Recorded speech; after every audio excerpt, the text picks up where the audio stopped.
खेसारी लाल यादव ने फिर से किया भोजपुरी इंडस्ट्री को बदनाम बुरी तरह से और फिर से किया छोटे सिंगरों को गाना को चोरी। तो चलिए सब कुछ बताएंगे आपको इसी वीडियो में कौन सा गाना है और क्या खेसारी लाल यादव ने चोरी किया और किस तरह से भोजपुरी इंडस्ट्री को फिर से बदनाम कर दिया है। तो चलिए सब कुछ आपको इसी वीडियो में दिखाऊंगा। उससे पहले अगर आप इस चैनल पर नए हैं चैनल को सब्सक्राइब जरूर कर लीजिएगा। इस वीडियो में आपको ये भी दिखाने वाला ओरिजिनल सिंगर कौन है और गाना कब का गाया हुआ है। चलिए फटाफट इस वीडियो को स्टार्ट करते हैं।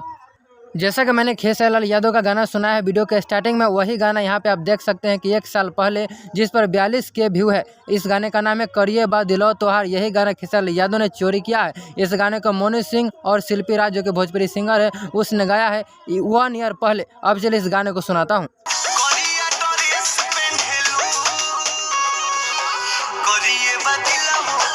अब आप क्या कहेंगे खेसारी लाल यादव को जो कि फरिश्ता फिल्म में ये गाना को कॉपी करके पेस्ट कर दिए हैं। इस गाने को सुनने के बाद और इस वीडियो को देखने के बाद आपकी क्या है राय खेसारी लाल यादव के बारे में कमेंट में जरूर बताइएगा।